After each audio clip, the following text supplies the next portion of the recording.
Quand j'ai découvert Birth, le deuxième long métrage de Jonathan Glazer, j'ai d'abord été frappé par la musique céleste et inquiétante d'Alexandre Desplat qui accompagnait, à l'ouverture du film, ce jogger mystérieux dans Central Park enneigé. J'étais comme embarqué dans un mouvement intérieur, et ça n'a pas cessé, bien au contraire, quand le visage de Nicole Kidman est devenu le centre du film.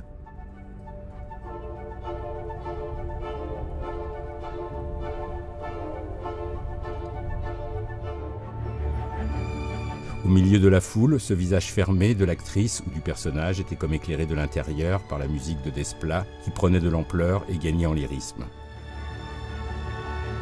Bref, pour moi, alors même que je le découvrais, le cinéma de Glazer était d'ores et déjà musical.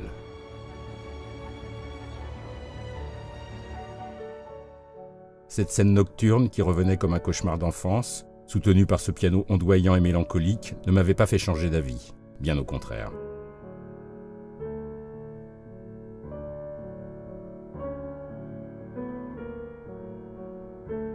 Dans Birth, il n'y avait pas qu'Alexandre Desplat, mais aussi ce « Happy Birthday to You » qui résonnait étrangement dans ce décor feutré et boisé.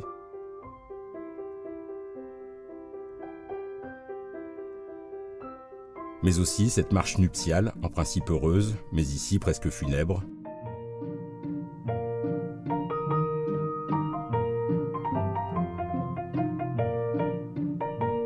Et puis la Valkyrie de Wagner, qui me ramenait obsessionnellement au visage hanté de Nicole Kidman.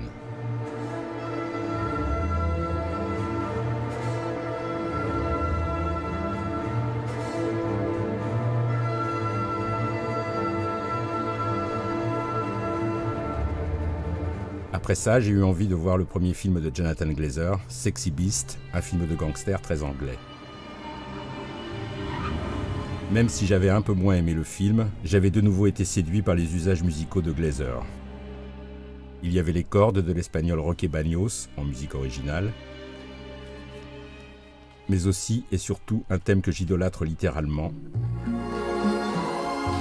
le Tremuelo Luron d'Henry Mancini, bande-son idéale d'un bonheur qui n'allait pas durer.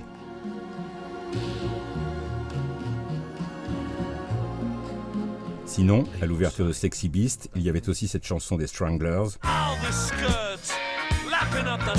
qui m'avait fait immédiatement entrer dans le film de Jonathan Glazer, comme un sésame en quelque sorte. Et puis encore les ambiances sombres du groupe Uncle, emmené par James Lavelle, version rampante et onirique.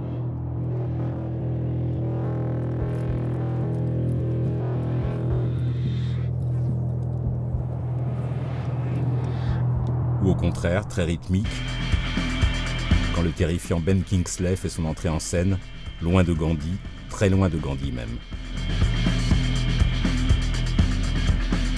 À ce moment-là, je me suis souvenu que Jonathan Glazer, avant de passer Armes et Bagages au cinéma, avait été un brillant réalisateur de clips. Et justement, il y avait ce clip de Uncle, avec, en special guest star, Denis Lavant, marchant et psalmodiant comme un forcené dans ce tunnel plutôt flippant. Du pur Glazer déjà.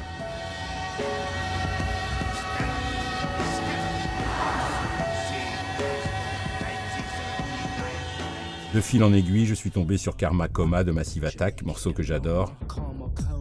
Et là, Glazer n'avait pas lésiné sur les références, Shining, Barton Fink et même Vidéodrome. Cet homme voulait faire du cinéma où je ne m'y connais pas.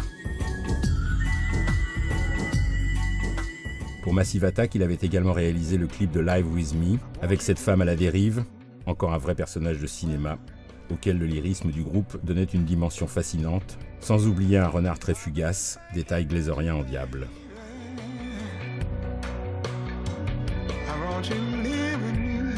Dans sa carrière de clipper, Jonathan Glazer avait aussi croisé Radiohead pour Karma Police avec Tom York, perdu sur une Lost Highway.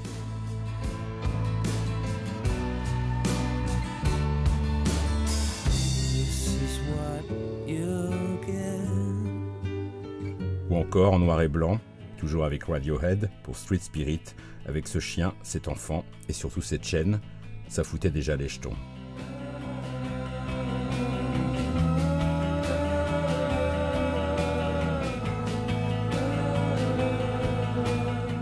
Heureusement pour The Universal de Blur, Glazer avait choisi un décor d'une blancheur presque aveuglante, Mais enfin, ça restait tout de même très inquiétant.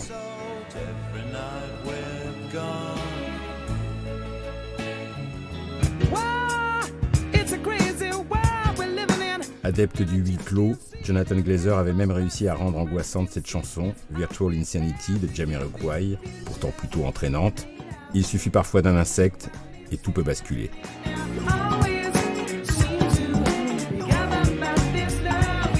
En revanche, avec Nick Cave et son Into My Arms, Glazer avait naturellement trouvé la tonalité crépusculaire.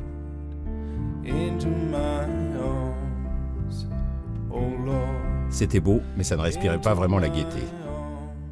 À un moment, j'ai eu envie de revenir au cinéma, et là, j'ai découvert le troisième long métrage de Jonathan Glazer, Under the Skin.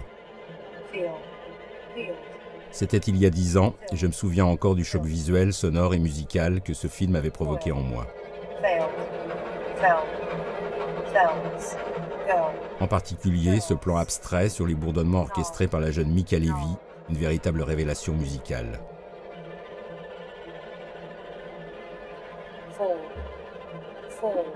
Je n'ai jamais oublié non plus ces danses de séduction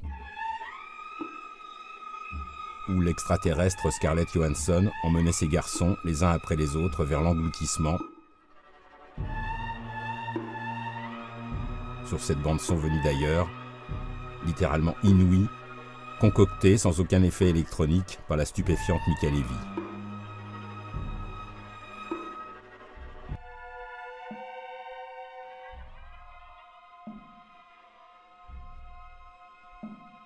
Et puis ce rouge, flamboyant et abstrait, comme une lueur venue d'un autre monde, à l'image de cette musique toujours aussi saisissante.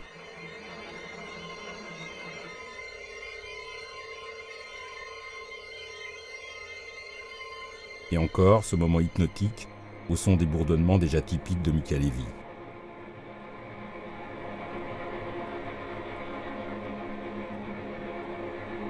C'était tellement confondant que, délaissant un temps Jonathan Glazer, j'ai eu une envie impérieuse de suivre Mica Levi dans d'autres aventures. En particulier dans Jackie de Pablo Larraín, où ces coulées de cordes descendantes à l'ouverture du film m'avaient complètement happé, au diapason du visage de Nathalie Portman.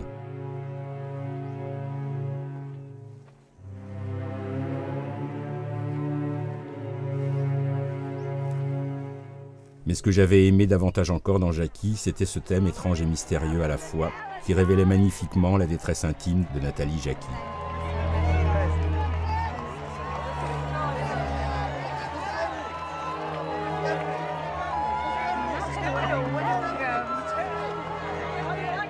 Un thème complètement envoûtant, obsédant, qui n'a plus jamais quitté mon cerveau, totalement capté par ces volutes planantes et mystérieuses. Du grand art.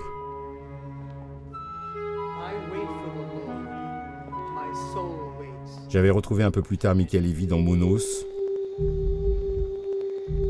L'ambiance était radicalement différente, c'est le moins qu'on puisse dire, et cette fois-ci Mica s'était mise à l'électronique, ça restait assez fascinant.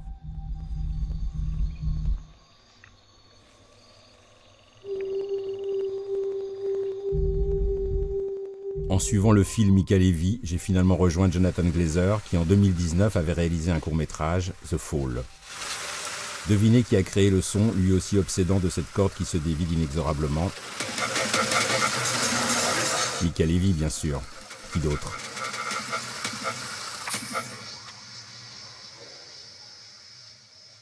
Naturellement, je terminais mon voyage par un autre court-métrage du sieur Glazer, Strasbourg 1518, réactivation en pleine pandémie d'une épidémie très ancienne de manie dansante. Furieusement minimale à l'image de ce Strasbourg 1518, Mica Levi avait su, encore une fois, trouver le ton pour accompagner la transe de ces danseurs possédés.